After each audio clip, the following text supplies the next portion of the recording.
je crois qu'il y a des gens qui veulent faire du mal aux gens. Le mal existe.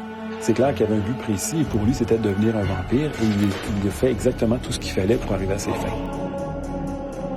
Il avait besoin d'être mordu par un vampire et il devait aussi boire leur sang. Les personnes âgées seraient les meilleurs candidats pour être des victimes pour des crimes vampiriques. Si l'un d'eux devait mourir, il n'y aurait pas grand monde pour le regretter. C'était une scène absolument horrible. La société, dans son ensemble, a une part de responsabilité dans les monstres qu'il crée.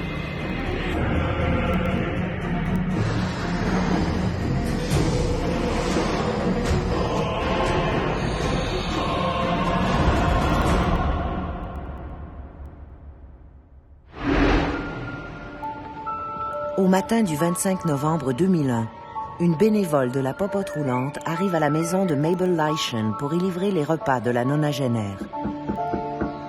Elle arrive à la porte d'entrée, frappe, puis attend patiemment. Habituellement, Mabel l'attend, mais aujourd'hui, elle ne vient pas répondre à la porte. La bénévole jette un coup d'œil par une fenêtre afin de voir si Madame Leishan ne serait pas en difficulté. Rien. Nous savons que la bénévole de la Popote roulante est arrivée. Elle n'a obtenu aucune réponse lorsqu'elle a frappé à sa porte. Et ça l'a inquiétée. Se rappelant que la vieille dame est un peu sourde, la bénévole se rend à la porte arrière. Elle a contourné la maison et s'est aperçue qu'une vitre de la porte patio avait été brisée. Elle aperçoit une empreinte de chaussures sanguignolante sur les éclats de verre et du sang sur l'appui de la fenêtre. Affolée, la femme s'empresse d'appeler la police.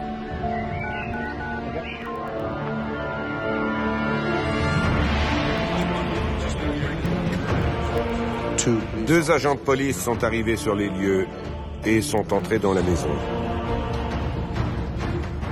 C'était une scène assez horrible et franchement bizarre. Lentement, les policiers avancent vers le séjour où la télé est toujours allumée, mais sans le son. Mabel semble s'être endormie. En la contournant pour lui faire face, il remarque une grande flaque de sang sous ses genoux. Les jambes avaient été étendues, de manière à ce que le sang puisse couler dans une casserole. Et le contenu de la casserole n'était plus là. En regardant autour, ils aperçoivent un plateau d'argent sur la scène du crime. À l'intérieur, il y avait une feuille de papier chiffonnée. En ouvrant le paquet pour regarder son contenu, le spectacle les fait presque vomir. Lorsqu'on a déballé le papier, on s'est rendu compte qu'il contenait le cœur de Madame Leishan. Ils ramènent leur regard vers Madame Leishan et remarquent une cavité dans la cage thoracique, là où le cœur aurait dû se trouver. La cage thoracique avait été ouverte et le cœur retiré du cadavre. Autour du corps, il semble y avoir une série d'objets rituels. Il y avait 2 tisonniers placés en croix et un chandelier sur le manteau de la cheminée. De toute leur carrière, aucun de ces officiers de police n'a jamais été témoin d'une scène aussi macabre. La réputation de ville paisible, tranquille, voire ennuyeuse de Landfire PG vient de voler en éclats.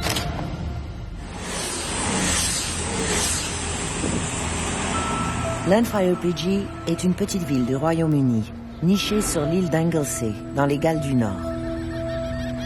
Aujourd'hui, l'attraction culturelle la plus populaire de Landfire PG est son nom exceptionnellement long. Vous allez devoir me pardonner mon mauvais accent gallois, mais cette ville est celle que nous connaissons tous comme la ville au long nom.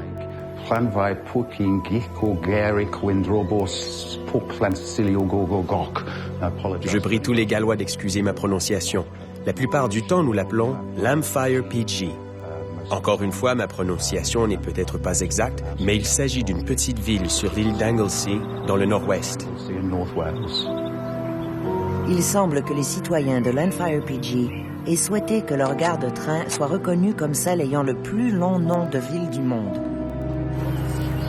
Au final, ils ont toutefois dû se contenter du plus long nom de ville de Grande-Bretagne.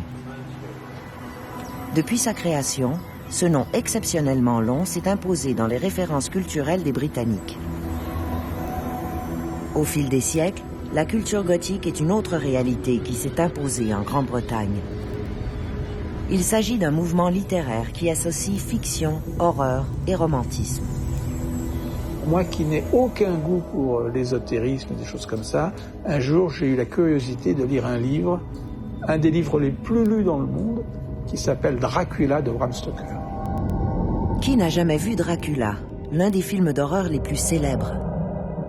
C'est en 1897, suite à la publication du roman de Bram Stoker intitulé Dracula, que le fameux conte accède à une célébrité immédiate. Avec l'avènement du 7e art, un premier film de vampire sera réalisé par F.W. Murnau en 1922 et portera le titre de Nosferatu. Même si la majorité des gens estiment que le vampirisme est une fiction, certains croient que c'est un phénomène véridique.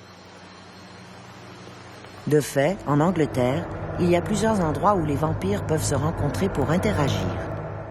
Alors, ces fameux Bite Clubs qui existent surtout aux États-Unis, il y en a quelques-uns à Londres aussi, il n'y en a pas officiellement à Paris, sont des endroits où, sur la base du volontariat, paraît-il, des jeunes qui veulent le rester, s'échangent le sang, donc avec des groupes de donneurs et des groupes de vampires.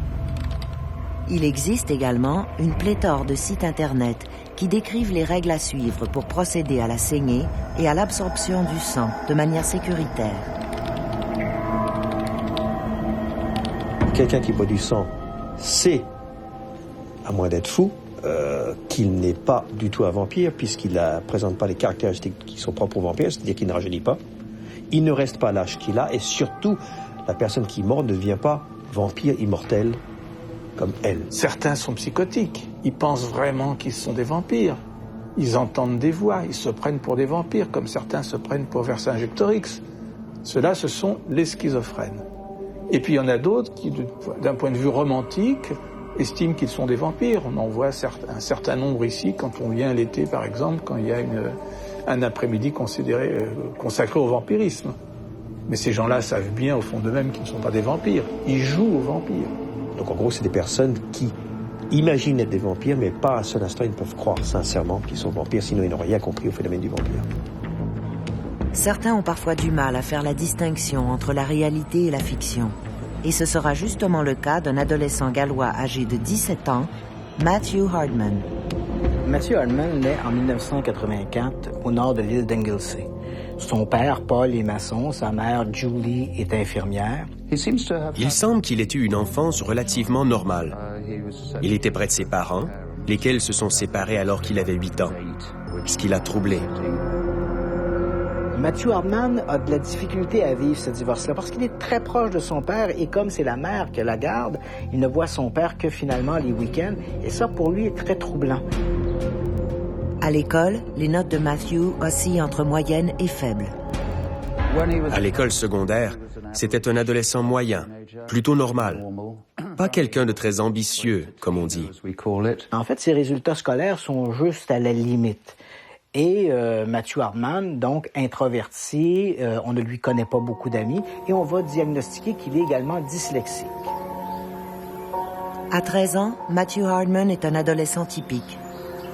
Il pratique des activités telles les jeux vidéo, la musique pop, les magazines pour hommes, les films d'horreur, et il s'intéresse aux vampires. Adolescent, Matthew, semble-t-il, s'intéressait au vampirisme.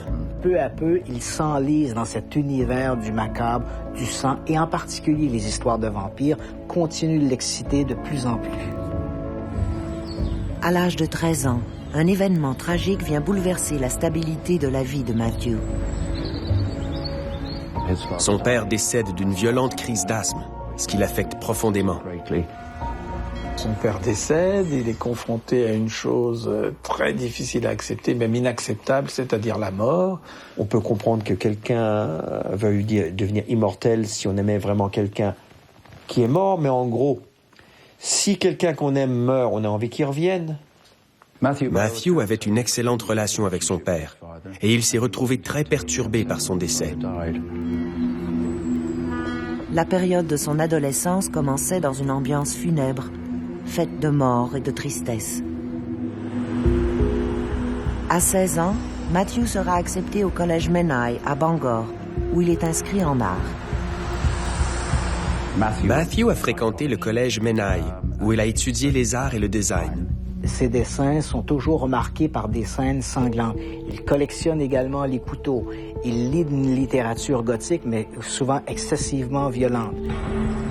Au cours de ses années de lycée, sa fascination pour la mort, l'horreur, la survie et le vampirisme allait s'accroître de manière spectaculaire. À l'adolescence, alors que Matthew Hardman étudie en art et qu'il développe en coulisses ses goûts pour le macabre, il pratique quelques petits boulots, il vit d'expédients et se trouve également un emploi comme livreur de journaux, comme camelot.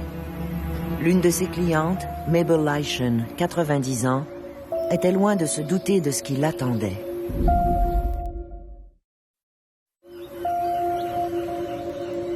Matthew Hardman, un jeune Gallois étudiant en art, devient camelot dans son quartier. L'une de ses clientes est une vieille dame âgée de 90 ans, du nom de Mabel Leishan. Mabel Leishan était une vieille dame tout à fait typique. Âgée de 90 ans, elle vivait seule et était plutôt sympathique, mais pouvait se montrer cinglante à l'égard des gens qui frappaient à sa porte sans être annoncés. Malgré son grand âge, elle vit seule, elle est autonome, elle n'a pas d'enfant. C'est une dame aussi un peu acariâtre. Elle a la vue baissante et elle a des problèmes d'audition. Puisque Madame Leishan est grincheuse avec Matthew, comme avec tout le monde d'ailleurs, il lui faisait des coups sournois. Par exemple, il lançait son journal loin de sa porte, le rendant difficilement accessible pour la dame âgée. Même si elle était solitaire, Madame Leishan était une femme très fière. Elle tirait une grande fierté de son apparence et se faisait un point d'honneur de se maquiller tous les jours. Qui plus est, elle insistait pour faire elle-même ses travaux domestiques. Elle avait cette habitude étrange de placer des ours en peluche un peu partout dans la maison à titre d'aide-mémoire. Elle était parfaitement au fait des enjeux politiques et se tenait informée des événements en lisant et en regardant les nouvelles et les discussions politiques.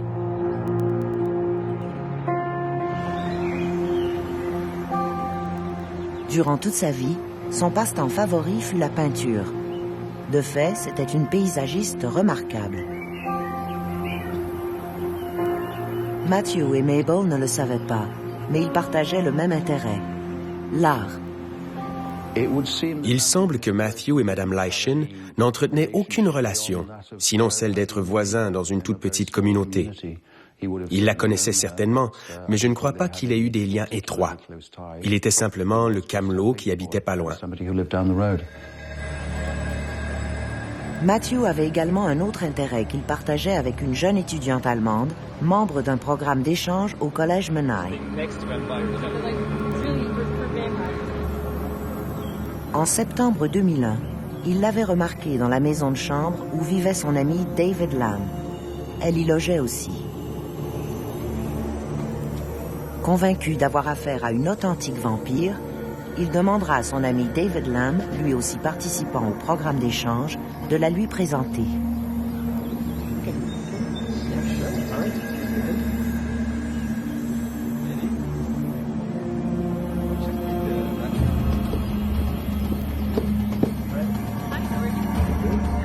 Une fois introduit, il ira lui rendre visite dans sa chambre. Une fois entrés, ils se sont mis à parler de fantômes, de vampires et de diverses choses du genre. Je crois que la jeune femme était parfaitement heureuse d'avoir ce genre de discussion et qu'elle était intéressée par le sujet. Elle était réceptive au départ à cette discussion-là. Elle le relançait. Donc, son délire est devenu comme plus concret, plus possible. Il était partagé avec quelqu'un. Un soir, ils ont eu une longue conversation à propos du vampirisme. Conversation qui s'est conclue sur une demande de Matthew de se faire mordre le cou par la jeune femme. Subitement, Matthew Hardman lui a dit qu'elle était une vampire et lui a demandé de le mordre. De toute évidence, elle croit d'abord qu'il plaisante. Il est devenu très volontaire et est très insistant sur le fait qu'elle devait mordre. Elle était complètement désorientée par ce qui se passait. Et elle a tenté de calmer les choses, mais il l'a forcée à s'étendre sur le lit et à appuyer sa gorge sur sa bouche.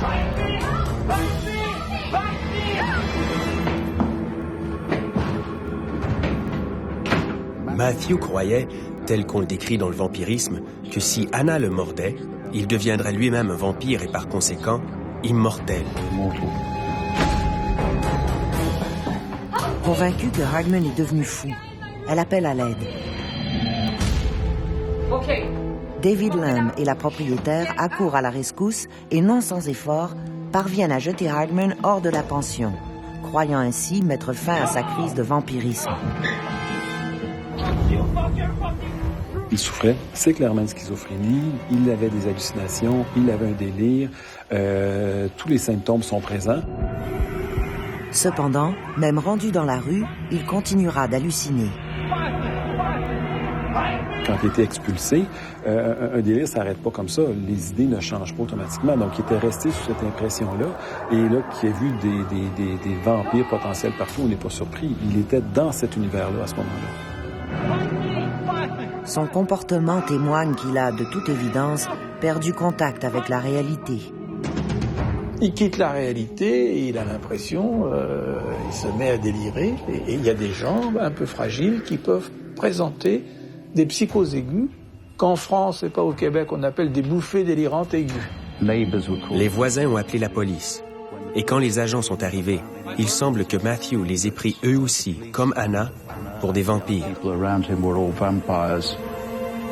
Pendant cette intervention, Matthew s'est lui-même donné un coup de poing sur le nez et s'est mis à saigner, invitant ensuite les policiers à sentir son sang et à le mordre. Tandis qu'on lui passe les menottes, il n'arrête pas de dire aux policiers « Mordez-moi, mordez mon cou ». Au poste de police, Matthew Hardman va retrouver ses esprits et éventuellement va s'excuser auprès des policiers en prétextant qu'il était simplement intoxiqué. La marijuana chez un sujet fragile peut aider à déclencher une maladie, mais elle n'est pas responsable par elle-même. Pour les individus fragiles, définitivement, ça peut précipiter des épisodes de psychose. Une semaine plus tard, se sentant mieux, Hardman présentera ses excuses à la jeune Allemande et ils continueront de se voir sur une base amicale, échangeant divers commentaires et informations sur la culture gothique. Toutefois, Hardman n'avait pas abandonné son intérêt pour le vampirisme. Matthew était, disons, préoccupé par la manière de devenir un vampire. Il s'était rendu compte du fait qu'il n'en était pas un, mais il voulait devenir un vampire. Il croyait qu'il y avait beaucoup de vampires dans cette région. Elle lui a dit que pour devenir un vampire, il devait être mordu par un vampire ou encore boire le sang d'un vampire. Au cours de cette conversation, Matthew aurait dit que Landfire PG était un endroit idéal pour les vampires, vu le grand nombre de vieilles personnes. Et que si l'un d'eux venait à mourir, ça ne préoccuperait pas grand monde. Jamais Matthew n'abandonnait le sujet. De toute évidence, il avait une idée derrière la tête. Madame Leischen représentait la victime parfaite. Après tout, il était son fidèle camelot depuis 3 ans, et jamais elle ne le soupçonnerait d'un projet aussi maléfique. Comme il ne peut partager avec personne son intérêt toujours vif pour la vie après la mort, Matthew se tournera vers les livres et Internet pour alimenter sa passion. Il s'est subitement plongé dans les livres sur le vampirisme, y compris dans des livres aussi innocents que Dracula. Il visitait également divers sites Internet sur le sujet, des sites sur le vampirisme, sur les associations de vampires, des trucs du genre. Des gens qui apprennent trop vite, qui apprennent mal, qui n'apprennent rien, qui apprennent tout seuls. C'est ça qui en fait le danger de ce genre d'agissement. Voilà. La culture mal ingérée, mal acquise. Je préfère les gens qui ne savent rien que les gens qui savent mal. Dans le monde du vampirisme, on parle également des pourvoyeurs de sexe. Il y a tout un tas de personnes qui considèrent le vampirisme comme une métaphore sexuelle. Le seul autre liquide porteur de vie, en dehors du sang, est le sperme. Et en dehors de ça, il y a toute une nuance autour de ça. Un liquide porteur de vie, il y a un aspect très romantique, presque érotique à travers ça. Au 19e siècle, toutes les attitudes, les comportements déviants, surtout qui étaient liés à des activités sexuelles qui n'étaient pas acceptées dans leur ensemble, étaient considérés comme des vampires. Ça commence avec le professeur Morel. En gros, la nécrophagie, le nécrosadisme, la nécrophilie ou même d'autres activités beaucoup plus soft, comme se mordiller dans le cou, relevaient du vampirisme. Matthew Hardman semblait croire sérieusement que le vampirisme pouvait le mener à l'immortalité, sans même réaliser que la mince possibilité de réaliser ce projet relevait d'une pure création imaginaire. Matthew Hardman est un mordu des vampires, et son désir le plus cher est d'en devenir un à son tour. Mais ce qui semble être une réalité pour lui n'est que pure fiction. Personne n'est atteint de vampirisme, c'est une pure métaphore. S'il voulait devenir vampire, c'est que certainement il estimait qu'il n'avait pas la place qu'il méritait dans la société. Encore une fois, il devait estimer qu'il était humilié, qu'il n'avait pas le droit au respect qu'il avait. Ce sont des fantasmes de surcompensation d'un sentiment d'inutilité complète, de grande défaillance. C'est quand vraiment on n'a pas un narcissisme suffisant pour exister qu'on s'invente comme ça des choses grandioses. Faut-il être malheureux pour s'imaginer que c'est bien être vampire? C'est le 24 novembre 2001 que Matthew allait finalement mettre son plan à exécution. Dans la soirée du 24 novembre 2001, Matthew Hardman s'habille tout de noir. Il prend un couteau dans la cuisine chez lui et là va se rendre chez Mabel Layson.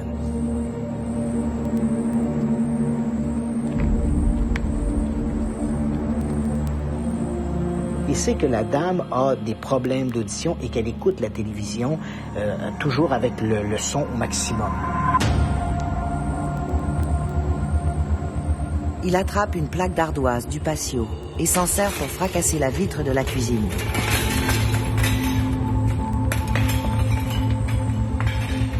Il entre par cette vitre brisée et va se rendre dans le living room où effectivement Madame Layson est là, installée dans son fauteuil favori, regarde la télévision à tue-tête. L'intrus s'approche derrière elle, prêt à poser le geste mortel qui le rendra immortel. Madame Layson a offert une forte résistance. Madame Layson a été poignardée 22 fois, dont 2 fois au cœur. Mabel Layson meurt dans son fauteuil. Après cette attaque frénétique, Matthew se précipite dans la cuisine de la nonagénaire et revient vers le séjour équipé d'un plateau d'argent, d'une casserole et de quelques feuilles de papier journal. Il va soulever par exemple les jambes de la dame, les placer sur un petit banc devant elle et il va lui trancher l'arrière des jambes pour pouvoir récupérer le sang. Mais son plan démoniaque ne s'arrête pas là. L'étape suivante est un peu plus complexe et exige une certaine force physique ainsi qu'une bonne dose de détermination. Il va également ouvrir la poitrine de Madame Layson et lui retirer le cœur qu'il va envelopper éventuellement dans une feuille de papier journal. Une fois ces préliminaires complétés, il reste encore à accomplir un dernier rituel qui lui permettra d'atteindre l'immortalité. De la poche intérieure de son blouson, il sort une liste et 2 bougies. Il repasse chaque élément de la liste et une fois assuré que tout est bien en place, il allume la première bougie sur le manteau de la cheminée. Puis, il allume la seconde et la pose à côté du corps.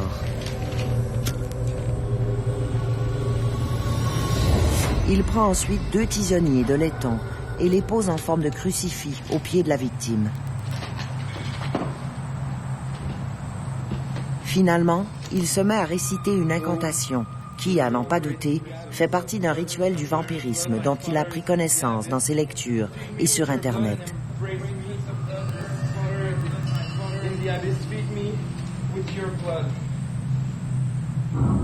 Alors, mélanger ça à des rituels sataniques qu'il avait certainement trouvé peut-être dans des livres, parce qu'il n'y a pas de rituel vampirique. Chez Satan, il y a peut-être des rituels sataniques chez les gens qui se prennent pour des vampires, mais ça ne marche que dans un sens. Donc, il a tout mélangé, peut-être pour faire croire que c'était un rituel satanique. Il complète la cérémonie en soulevant le chaudron rempli de sang, le porte à sa bouche et ingurgite le sang de sa victime. Il vient enfin d'étancher son insatiable soif pour l'immortalité. Et ça remonte à loin, le fait de boire du sang, de mettre du sang dans des recettes pour se rajeunir, ça remonte à la mythologie grecque. C'est toujours quelqu'un d'âgé à qui on injecte ou à qui on donne à boire du sang plus jeune pour qu'il reste jeune. Ça ne marche jamais dans l'autre sens. Donc c'est quelqu'un qui n'avait strictement rien compris. Dans son esprit dérangé, il a maintenant la certitude d'être un vampire. Il est invincible. Le corps de Mabel Lation sera découvert dès le lendemain par une bénévole de la popote roulante. Mabel Lation recevait la visite de la popote roulante sur une base régulière. L'une des bénévoles s'était liée d'amitié avec elle et lui rendait visite sur une base pratiquement quotidienne. C'est cette même bénévole qui s'est présentée le dimanche à l'heure du lunch pour lui apporter le repas spécial du dimanche. C'est elle qui va contacter les policiers et les policiers vont éventuellement trouver cette scène de crime. Après avoir inspecté la scène du crime, les policiers en arrivent à la conclusion que le meurtrier doit être un médecin ou un chirurgien, un étudiant en médecine ou un boucher. Sa cage thoracique avait été ouverte de force pour en retirer le cœur. Ils font également une copie de l'empreinte de chaussures ensanglantées, qu'ils découvrent dans la cuisine, à même les débris de verre de la vitre fracassée. Ils en concluent également que le tueur a dû se couper la main en perpétrant son crime, car on retrouve des traces de son sang sur l'appui de la fenêtre. Cette personne portait des gants, portait des jeans et portait des chaussures Levi's. À ce stade de l'enquête, c'étaient les seules informations qu'avaient les enquêteurs. Ils ont également trouvé une empreinte de lèvres sur la casserole, indiquant que l'assassin avait tenté ou même avait bu le sang de sa victime. Les policiers, même s'ils avaient divers indices scientifiques solides, étaient à ce stade incapables de lier ces indices à un individu en particulier. Après avoir colligé tous les indices et pris toutes les photos nécessaires, l'équipe d'enquêteurs s'intéressera ensuite au voisinage immédiat des lieux du crime. Les policiers sont passés de porte en porte dans un large périmètre afin de compléter leur enquête et colliger toute information jugée utile. Ils commencent par quadriller le quartier, arrêtant les voitures sur la rue pour questionner les conducteurs, leur demandant s'ils n'auraient pas vu ou entendu quelque chose d'anormal dans la nuit du 24 novembre.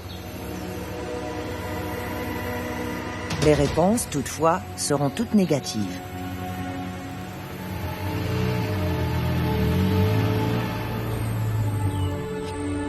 Les enquêteurs rendront également visite à Matthew Hardman à la maison de sa mère. De fait, c'est à peine 2 jours après le meurtre qu'on a pu lui parler.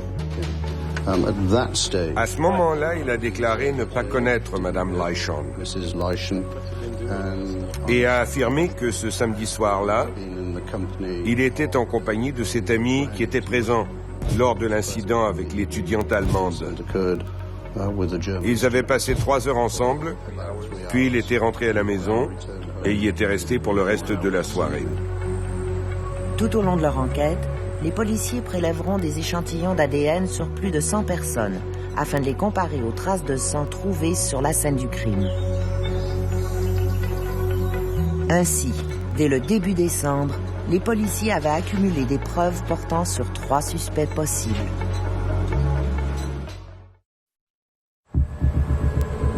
Suite au meurtre sordide d'une vieille dame de 90 ans, les policiers tentent de retracer le meurtrier, mais en vain.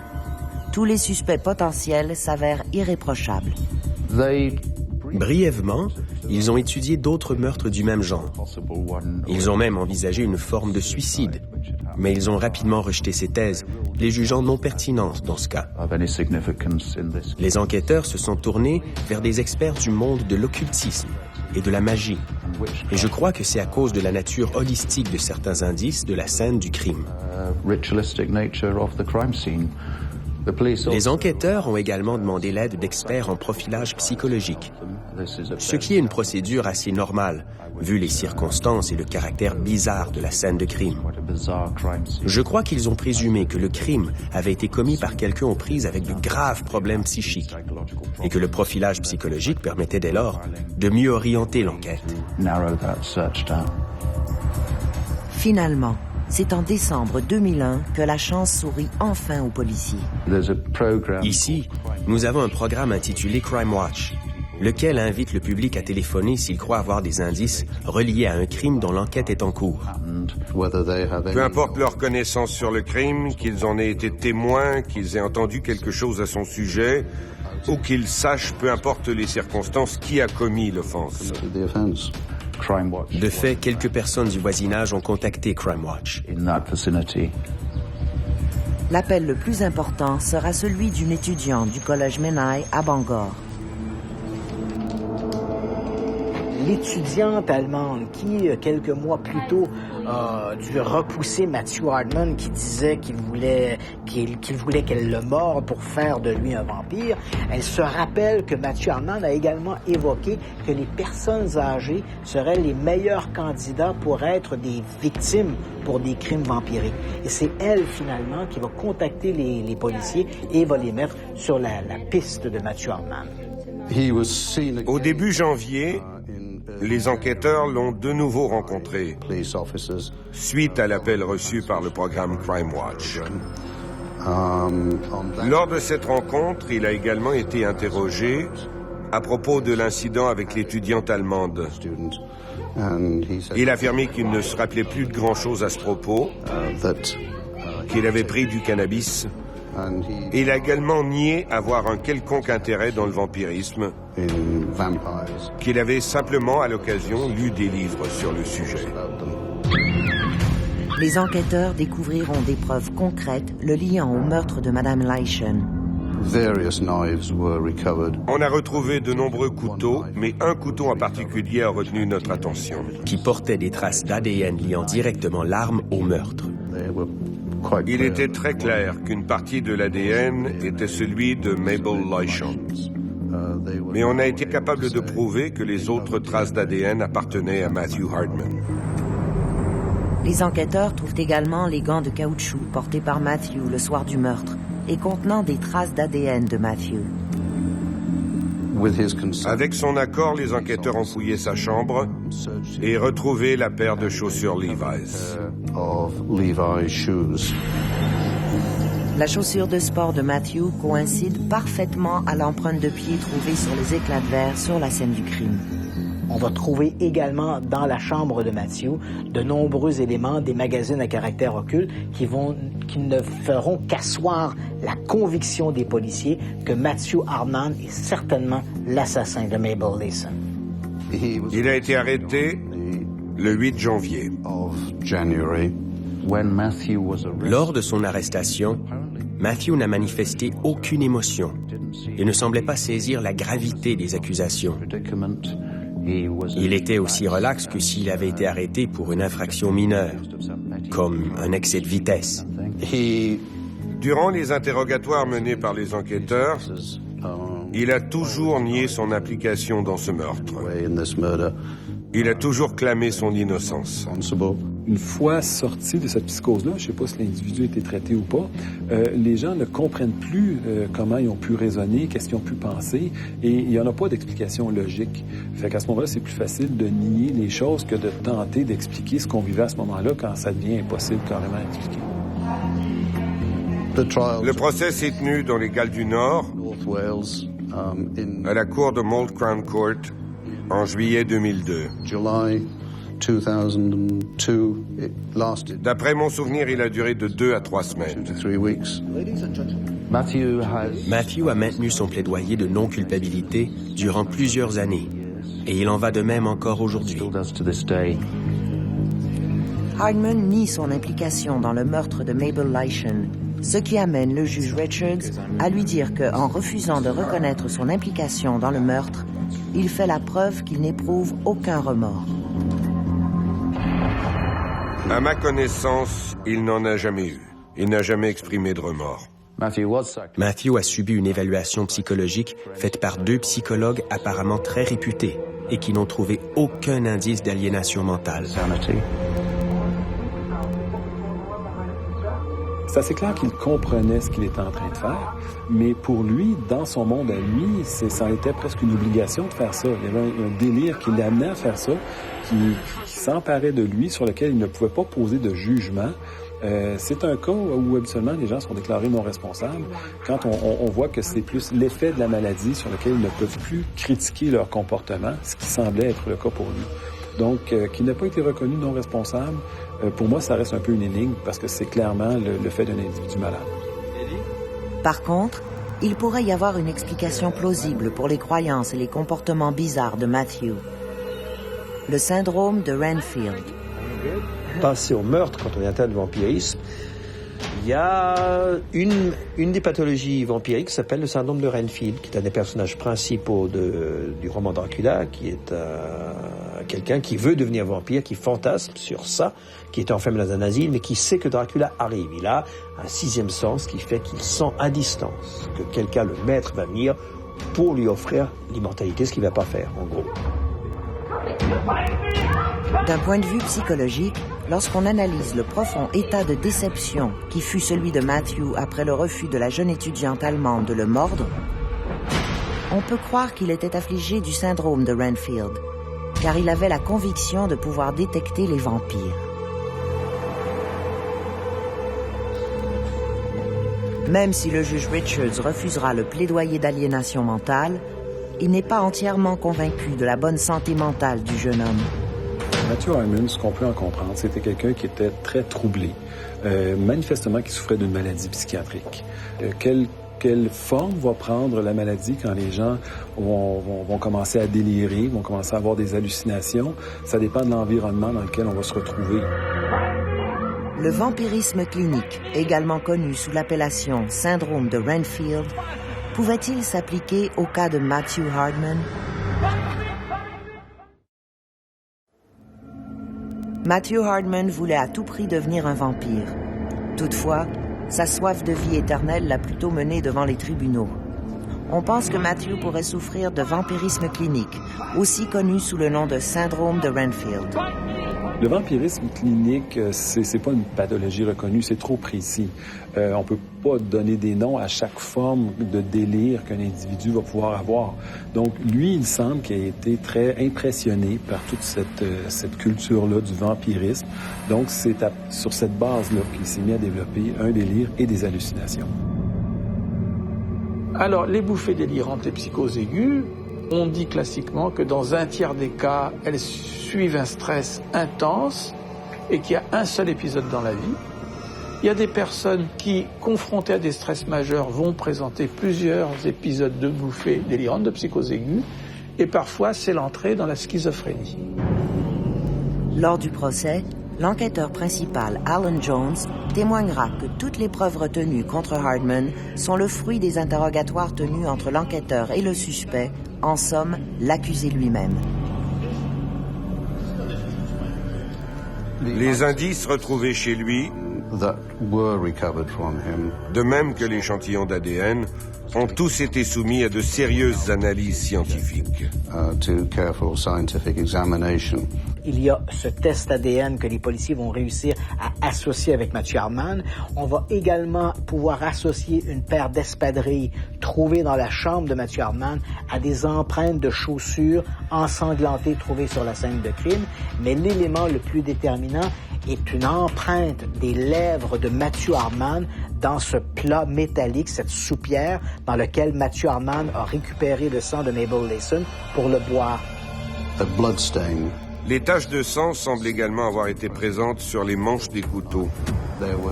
Il y avait 2 types de sang présents, du sang d'homme et du sang de femme. L'un appartenait à Matthew Hardman, ce qui n'a rien de surprenant puisque c'était son couteau. Les autres traces du mélange appartenaient à Madame Mabel Lishon. Tous les résultats tentent à démontrer que Matthew Hardman est bel et bien l'assassin de Mabel Lishon. La poursuite du procureur Roger Thomas visant à incriminer Hardman est fondée sur la croyance totale qu'entretient le suspect de 17 ans à l'égard du mythe des vampires. Bon nombre de livres témoignant d'un intérêt pour le vampirisme ont été retrouvés dans sa chambre.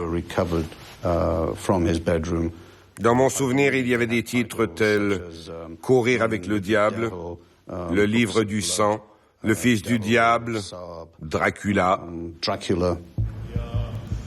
Thomas affirme que l'intérêt de Hardman à atteindre le statut de vampire était amplement démontré par ses choix de lecture, de livres et de magazines, ainsi que par le type de site Internet qu'il fréquentait. Il n'a pas été franchement démontré que ces sites regroupaient des vampires. Mais même si ces sites n'étaient pas très sérieux, leur fréquentation démontrait l'intérêt du suspect pour le vampirisme. Toutefois, son obsession à se nourrir du sang de ses victimes afin d'atteindre l'immortalité fut longtemps comblée par ses lectures, et ce, jusqu'au soir du 24 novembre 2001, où son obsession allait dépasser les limites de la fiction et le pousser à jouer son rôle de meurtrier imaginaire dans la vie réelle. La façon dont il a agressé cette personne-là, la façon dont il l'a mutilée, c'est clair qu'il avait un but précis et pour lui, c'était de devenir un vampire et il a fait exactement tout ce qu'il fallait pour arriver à ses fins. Je puis simplement présumer que c'était associé avec le désir de devenir un vampire. Malgré tout, Matthew Hardman continuera à nier son obsession pour les cultes liés au vampirisme, allant même jusqu'à affirmer qu'il entretenait très peu d'intérêt pour le sujet. Matthew Hardman, qui a commis ce crime il y a plus de 10 ans, est toujours dans la négation des faits. Ça arrive assez souvent parce que c'est certainement trop douloureux pour lui de prendre conscience qu'il a commis un acte aussi invraisemblable. Le témoin le plus important dans la validation de la théorie de l'obsession échafaudée par le procureur fut la jeune étudiante allemande. Lors de son témoignage, elle raconte l'incident incroyable qui s'était déroulé dans sa chambre de la pension. Matthew avait insisté pour qu'elle le morde, afin qu'il devienne lui aussi un vampire, comme elle. Il désirait tellement devenir immortel. Voilà ce garçon qui tombe sur une personne tout à fait séduisante pour lui. Il voudrait devenir un vampire, il voudrait devenir, dans le fond, sa chose, un zombie. Il voudrait être complètement dominé par cette personne. Au terme de son témoignage, la jeune étudiante allemande se remémore que durant sa perte de contact avec la réalité, elle avait perçu une lueur inquiétante, voire démoniaque, dans le regard de Matthew. Le 2 août 2002, Matthew a été déclaré coupable. Le juge, monsieur le juge Richards, l'a condamné à la prison à vie. Dans son jugement, le juge déclara que le crime avait été soigneusement planifié et exécuté avec grande précision. Quelqu'un qui agit, qui met un temps infini à mettre en scène, c'est la mise en scène qui fait peur, qui prémédite son crime, pour moi, même si la personne est jeune, non, pour moi, c'est trop tard, entre guillemets, malheureusement. C'était clairement un meurtre délibéré, brutal et violent. Perpétré pour une raison totalement gratuite. Matthew Hardman croyait qu'il pouvait devenir immortel en commettant un crime respectant les rites du vampirisme. N'était-ce qu'une illusion malsaine que de croire en la possibilité de l'immortalité? Lorsqu'il réalisera qu'il est impossible de survivre à une sentence de prison à vie, la réalité devrait rattraper Matthew Hardman.